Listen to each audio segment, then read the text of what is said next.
¿Cómo opera la agencia de inteligencia más poderosa del mundo? La Agencia de Inteligencia Exterior israelí, Mossad, fue creada en diciembre de 1949 para garantizar la supervivencia del entonces recién fundado Estado de Israel. Buena parte de sus objetivos los ha logrado. Entre ellos está el haber capturado a muchos de los hombres que propiciaron desde Alemania la Segunda Guerra Mundial. Sus misiones de espionaje han tenido alcances inimaginables. El lema actual del Mossad es un pasaje bíblico extraído del libro de los Proverbios 14:15. Cuando faltan los consejos, cae el pueblo, pero en la multitud de consejeros hay seguridad. Con ansiedad será afligido el que fía al extraño, pero el que aborrece las fianzas vive seguro. Y como Dios, el Mossad todo lo puede, todo lo sabe y está en todas partes, o al menos eso le hace creer a sus enemigos. ¿Sabías que el Mossad, junto a sus primos estadounidenses, retrasó el programa nuclear iraní por décadas, sin que uno solo de sus agentes pusiera un pie en una central atómica de ese país? En la actual guerra en Medio Oriente, el Mossad logró infiltrar las comunicaciones de Hamás y hacer estallar los dispositivos de comunicaciones del grupo, solo con haber detectado al proveedor al otro lado del mundo. Sin embargo, su fama es más antigua. En los años 60 logró capturar al criminal de guerra alemán, Adolf Eichmann, montarlo en un avión y juzgarlo en Israel, sin que nada lo detuviese. Las operaciones del Mossad dejan en pañales a James Bond, Jason Bourne y Jack Ryan, y con una diferencia crucial, son reales. Esto lo logra en parte gracias a su monstruoso presupuesto que es comparable al PIB de un país pequeño. Pero ese dinero no solo sirve para pagar asesinos a sueldo, sino también para desarrollar su propio clúster tecnológico, que diseña sofisticadas herramientas de vigilancia digital, como el programa Pegasus. Dios, tecnología y espionaje. Así opera el Mossad, la agencia de inteligencia más poderosa del mundo. Antes de meternos a fondo, no te olvides de suscribirte a nuestro canal y activar las notificaciones para mantenerte al día con nuestras actualizaciones. El Mossad activó beepers y walkie-talkies explosivos en el Líbano el 18 de septiembre del 2024, acabando con líderes de Hezbollah. Esto prácticamente acaba de suceder. En su intento por descabezar el liderazgo de Hezbollah, el Mossad logró infiltrar la organización y hacer estallar los beepers y walkie-talkies que usaban para comunicarse. Acosados por los espías y militares israelíes, los jefes de Hamás habían renunciado a usar teléfonos celulares para no ser rastreados y asesinados, pero cambiarlos por medios de comunicación analógicos fue fatal. En este ataque del Mossad fue crucial identificar al proveedor de los equipos, un fabricante taiwanés. A punto de que la operación fuese descubierta, el Mossad activó los explosivos poco después de las 3:30 de la tarde de ese día. Primero fue una señal en los beepers, como si se tratase de un mensaje de la organización. Instantes después, empezaron las explosiones. Solo se trató de cargas de pocos gramos de explosivo PETN, pero tan poderosos que hicieron volar a hombres corpulentos metros antes de caer muertos. Al final del día, 12 de los miembros de Hezbollah estaban liquidados y miles más heridos. Al día siguiente, 20 islamistas más murieron cuando empezaron a estallar los walkie-talkies, que también usa el grupo para comunicarse. Lamentablemente no solo murieron militantes, también hubo 4 niños entre las víctimas. Como en otras ocasiones, Israel no negó ni admitió su responsabilidad. No obstante, algunas fuentes, que fueron informadas de los ataques, afirman que el Mossad es el responsable. Algunas de ellas, bajo secreto, le contaron al New York Times los detalles de la siguiente táctica. Cómo el Mossad logró la operación de los beepers y walkie-talkies explosivos. El Mossad actualizó el antiguo mito del caballo de Troya con maña y sagacidad. Contrario a lo que se dijo inicialmente, los espías del Mossad no hackearon los beepers, identificaron al proveedor y luego los fabricaron ellos mismos. El mismísimo Hassan Nasrallah presionó durante años para que Hezbollah invirtiese en los beepers, que terminaron matando a tantos de sus miembros. El Mossad vio la oportunidad y creó una compañía ficticia, BAC, Back Consulting, una firma húngara con licencia para fabricar beepers de la taiwanesa Gold Apollo. Los primeros beepers llegaron al Líbano en 2022, pero los envíos aumentaron cuando Nasrallah prohibió los celulares en febrero de 2024. Miles de dispositivos llegaron al país en el verano para mantener comunicados a los militantes, que solo podían usar beepers para conocer los planes de la guerra en curso. Sin embargo, el éxito de esta operación no opaca el hecho de que el Mossad no advirtió el ataque del 7 de octubre del año pasado, su fallo más colosal hasta la fecha. ¿Qué es el Mossad? El Instituto de Inteligencia y Operaciones Especiales es la agencia de espionaje exterior israelí, que comparte el trabajo de espionaje y operaciones encubiertas con el Shabak, el Servicio de Seguridad Interna, y el Aman, el Servicio de Inteligencia del Ejército. En parte, el Mossad es tan poderoso porque responde solo ante la oficina del primer ministro israelí y porque tiene un descomunal presupuesto de $3.000 millones. Con sus 7.000 empleados, el Mossad es una de las organizaciones de espionaje más grandes del planeta. Su fundador y primer jefe fue Reuven Shilua, el legendario jefe de espías israelí. Su nombre real era Reuven Salansky. Shilua fue su nombre clave durante sus operaciones encubiertas por más de 20 años.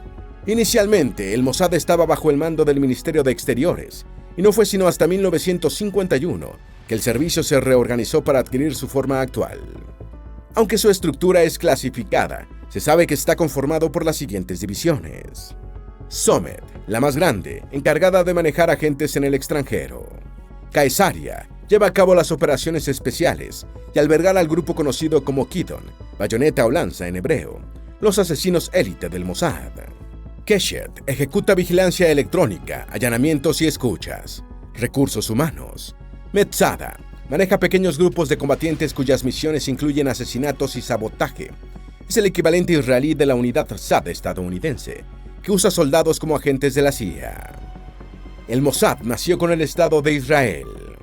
El Mossad fue creado en diciembre de 1949, poco más de un año y medio después del establecimiento del Estado de Israel, por recomendación de quien ocupó por primera vez el cargo de primer ministro del país, David Ben-Gurion, de Reuven Shilua. Shilua tenía en mente una oficina que centralizase todas las actividades de inteligencia israelíes. Por eso, inicialmente, se le conoció como Oficina de Coordinación. El hecho de que responda ante el primer ministro y no ante el Knesset, el parlamento israelí, hace que se considere al Mossad como el Estado profundo israelí. Y es que el primer ministro tiene la facultad de nombrar a la cabeza del Mossad sin necesitar la confirmación o aprobación de ningún otro poder del Estado israelí. De los jefes del Mossad, casi la mitad han sido espías que han ascendido por sus filas hasta llegar a lo más alto. El resto son exsoldados. Hasta 1996, el nombre del jefe del Mossad era secreto. Sin embargo, en una concesión a la presión pública, desde 1996 Tel Aviv revela el nombre de la cabeza de su agencia más letal. La Operación Garibaldi. También conocida como Operación Finale, esta fue una acción del Mossad ejecutada en Argentina, en 1960, para capturar a Adolf Eichmann. En ese momento, el Mossad no era el monstruo que es hoy porque tenía solo 80 empleados, pero aún así tuvo el atrevimiento de echar a andar la Operación Garibaldi, nombre que surgió por el de la calle en la que vivía Eichmann, con el falso nombre de Ricardo Clement. Todo empezó cuando un sobreviviente de los campos reconoció a Eichmann en 1957 y lo informó a la embajada israelí. De ahí el mensaje pasó al Mossad, que siguió al criminal por 3 años, hasta que en mayo de 1960 Ben-Gurion anunció que lo habían capturado. Eichmann fue juzgado en Israel, declarado culpable y ejecutado. ¿Qué es la Operación Damocles? Es una acción encubierta del Mossad, ejecutada contra científicos de cohetes alemanes que armaban el programa de misiles egipcio en 1962. Un sobreviviente del equipo reveló que los misiles se estaban diseñando para llevar una carga de desechos nucleares. Enterado de todo, el Mossad empezó a asesinar a los científicos con cartas bomba o a secuestrarlos directamente.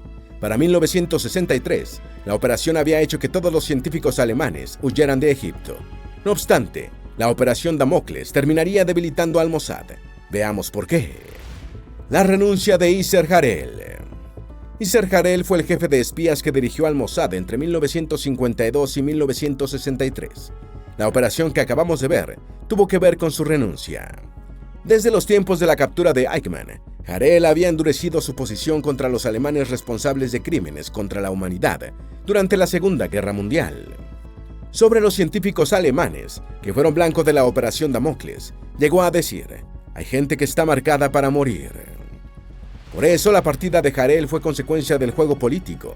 El primer ministro Ben-Gurion no quería que los ataques a ciudadanos alemanes dañaran las relaciones con Berlín y mandó a detener la Operación Damocles. Presionado, Harel renunció, Junto a él, también se fue Yitzhak Shamir, el antiguo jefe del grupo Stern, que llegaría a ser primer ministro. La Operación Ira de Dios. El grupo palestino Septiembre Negro atacó la Villa Olímpica en Múnich en 1972 y asesinó a 11 atletas israelíes. Tal vez no había forma de que la inteligencia hebrea detectase a tiempo el plan de Septiembre Negro, pero el Mossad se tomó a pecho el suceso y puso en marcha la Operación Ira de Dios para acabar con los responsables. Los blancos fueron jefes de Septiembre Negro, pero también de la OLP. En el otoño de 1972, la entonces primera ministra, Golda Meir, autorizó Ira de Dios, una operación que se cree que estuvo activa por 20 años, cuando los 3 últimos perpetradores del atentado fueron liberados por Alemania Federal. Aunque parezca sorprendente, el Mossad no quería venganza, sino aterrorizar a los miembros de Septiembre Negro y la OLP.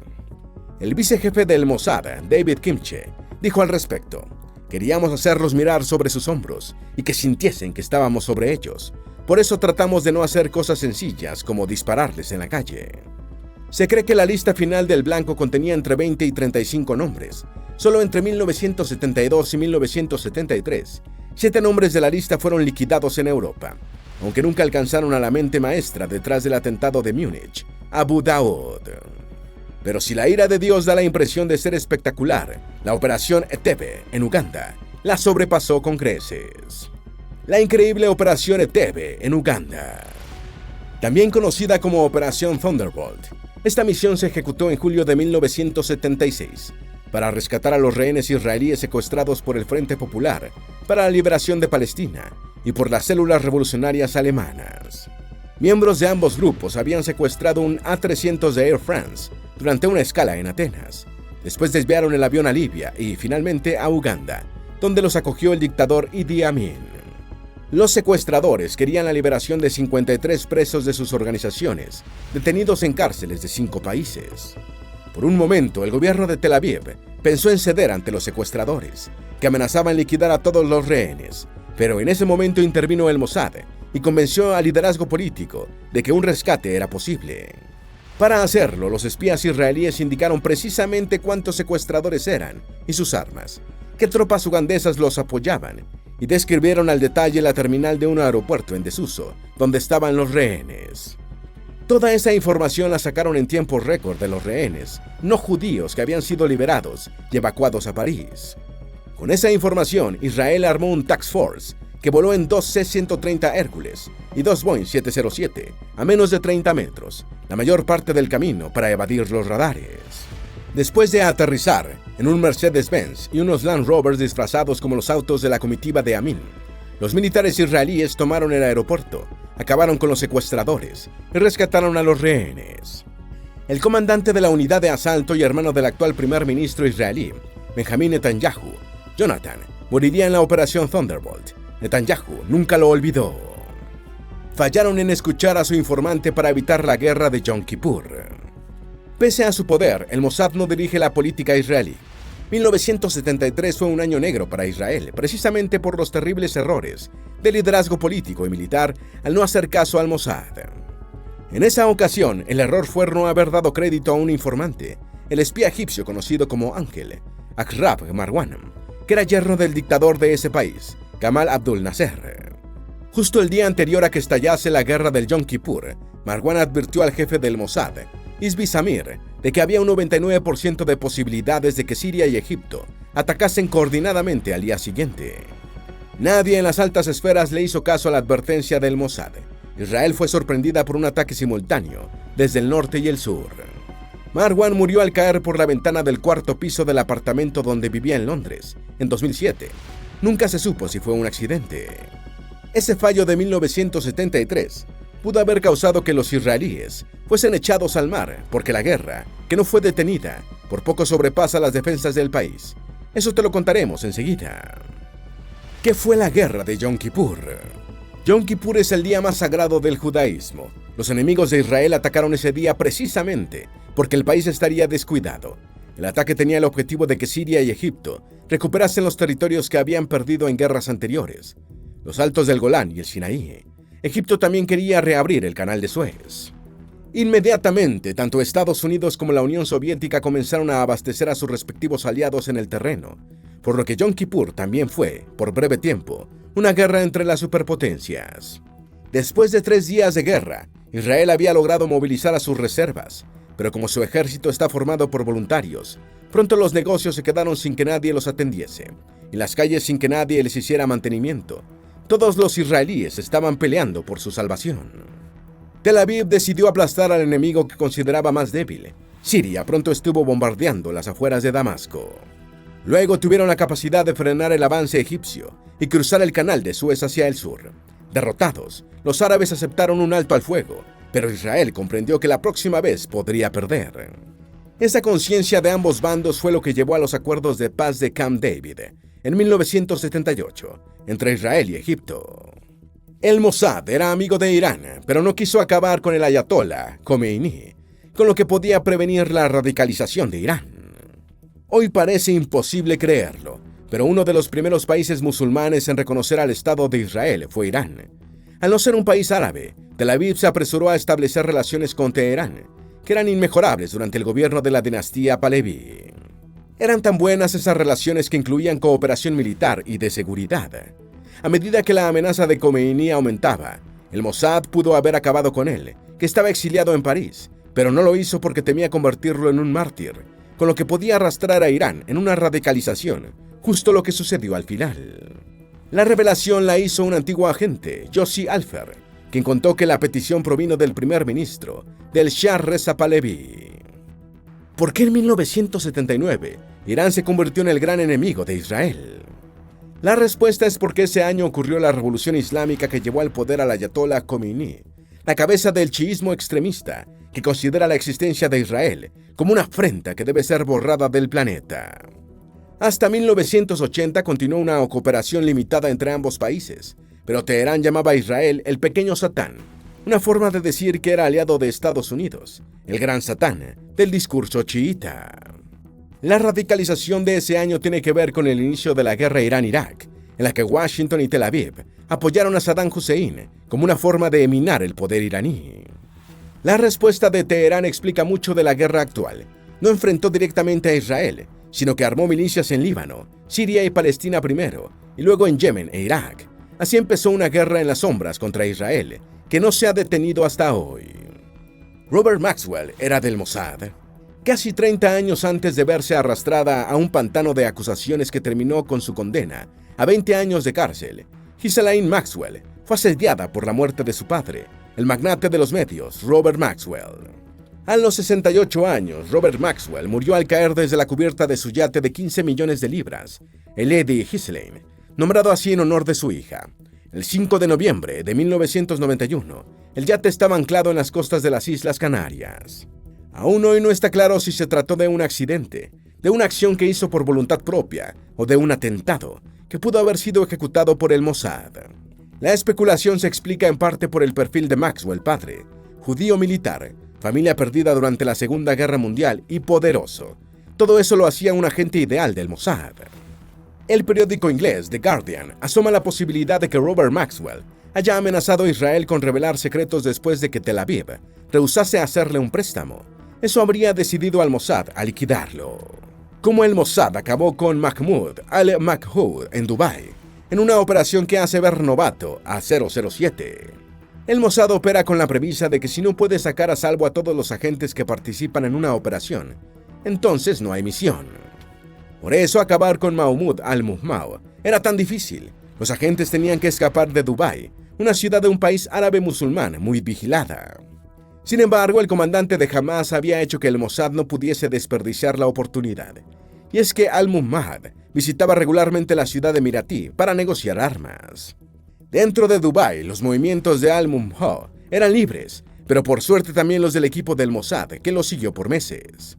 Cuando se decidió darle la hoja roja, el código del Mossad para una liquidación, en enero de 2010, entraron en acción agentes Kidon con pasaportes robados o prestados, porque no hubo tiempo para falsificarlos.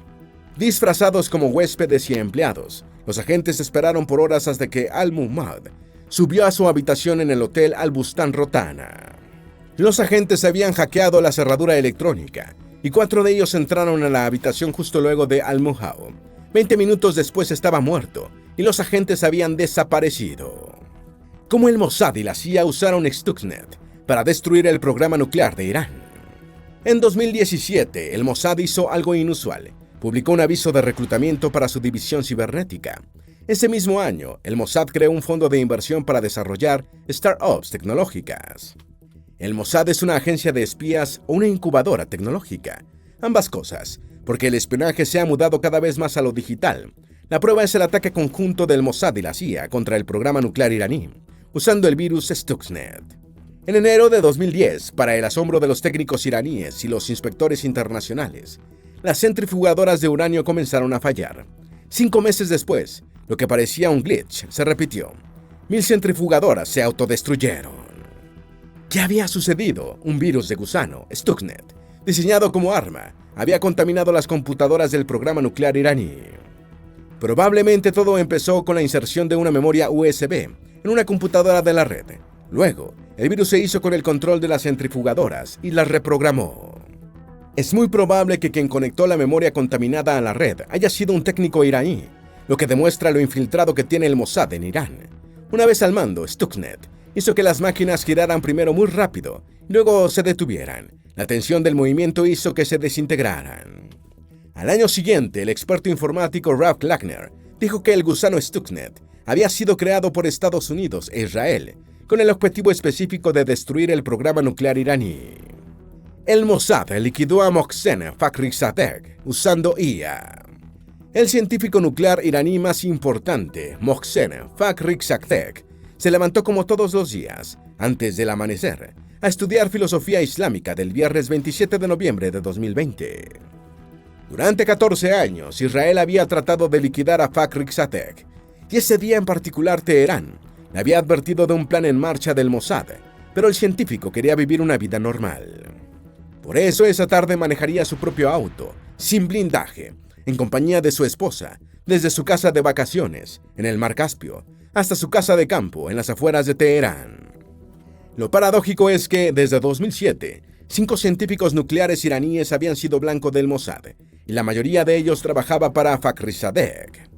Tal vez Fakhrizadeh contaba con su suerte, como esa vez en 2009 cuando el Mossad dio la orden de cancelar la misión de liquidarlo en el último momento. Para evitar fallas como esta vez el Mossad usaría algo diferente, un arma dirigida por IA desde satélites.